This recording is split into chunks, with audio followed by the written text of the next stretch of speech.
Hi, ladies and gentlemen. This is Roy Potter, and I'm doing kind of a real quick live YouTube here, and I'm also going to do a Periscope today as I believe it's October 10th. I'm not sure. Let's see. October 9th. Pardon me. Any rate, what I want to talk about here is just a real quick observation. There's a lot of study, a lot of investigation going on about this whole thing that's happened in Vegas and all of the intricate details. And just from my point of view, the more I look at this, the more I realize that this is, in fact, a major, I would say, a military operation. It's definitely looking that way.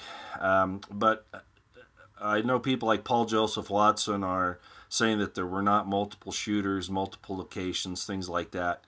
And the purpose of this video isn't really to go there because this is critical. This was found, actually, a lot of people are finding out about this now. I was sent this from a person who's been very active in looking up things in the past, and this was long before the Vegas thing. I believe it came out in August or possibly early September, but I think it was in August when I first got it. Around the 15th, if I'm not mistaken.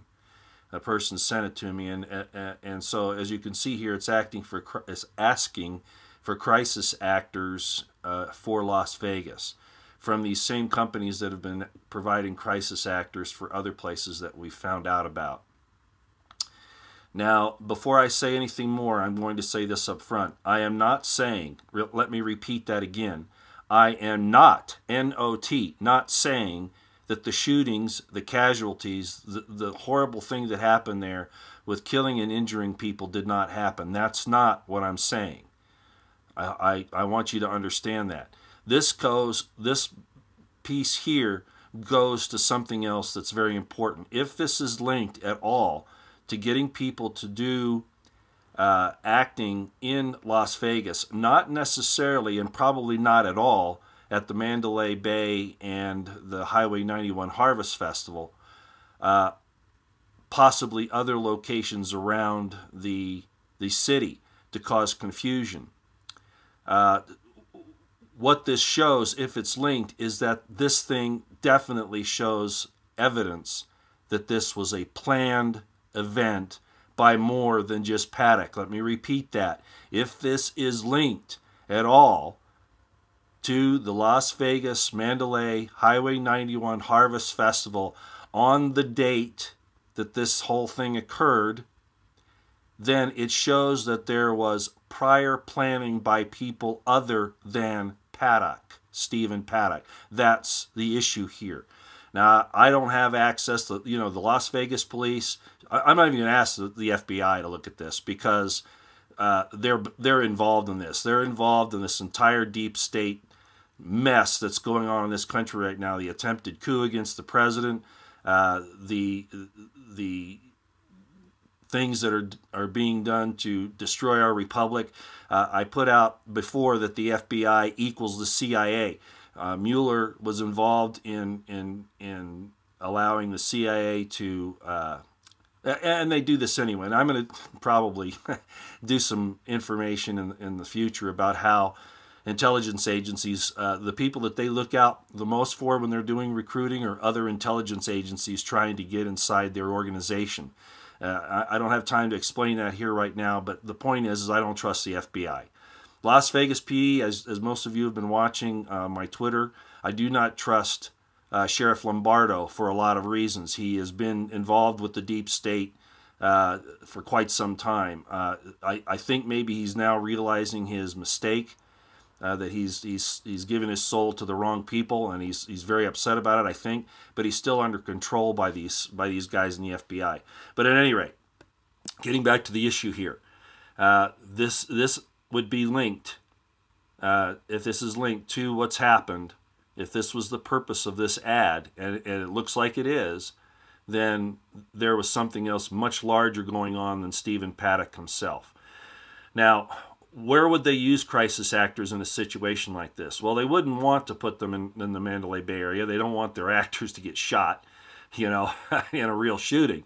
But we've heard of incidents elsewhere in the city. I saw one video where there were people being brought into an ER, what looked like an ER, who had supposedly been injured. But as Dr. Pachinik said, and by the way, I'm really confused about Dr. Pachinik, Steve Pachinik, saying that there were no casualties at all in Vegas. That's not true. Obviously not true. But he may have been looking at some of these other off-site, I'll call them, staged events, and these victims being brought into this hospital ER. At least that's the way it looked. There was no trauma. You didn't see any trauma occurring in there at all. No blood, no nothing. Were they actors in a drill or just actors in something else? You know, they could have been told that they were being used for whatever. I don't know. But at any rate, this is something to keep in mind. Again, I'm not saying that the actual shooting and casualties and those poor people that lost their lives and their families and the ones that have been horribly injured, I'm not saying that didn't happen. Again, I am not saying that the incident did not occur as we see that it did, okay, that there were actual casualties. I'm saying that this was proof of prior planning by somebody other than Paddock. I know I've said that several times, but that's critical. And I'm also saying that this was used as a principle of like fog of war to cause confusion in other parts of the city, maybe to get people who would be watching this outside of the mainstream media to possibly latch on to something that might be false, that's easily disproven. In other words, it's a straw man of types. If you understand what I'm saying. So anyway, this is a real quick video. I want to get this up so that people know that this was actually posted. I'm looking for when this originally came out, it was in an ad, like I said, I'm pretty sure in August of 2017. And just so that you know, we went back to find this because I saw it then, and then of course when everything happened in Vegas, I went back to find it, and it had been deleted from the Craigslist and from off the internet. But somebody had gotten a screenshot at the time, and so this, you will not find this now. The actual spot on the internet shows that it's been deleted, but somebody did make a screenshot at the time, and a lady who's doing a fantastic job of this investigation, who I asked to see if she could find this again from anybody, was able to locate it. So there you have it right there. All right, out here for now. I just wanted to do that real quick so that we knew what's going on. I'm going to do a Periscope as well, okay? All right, out here.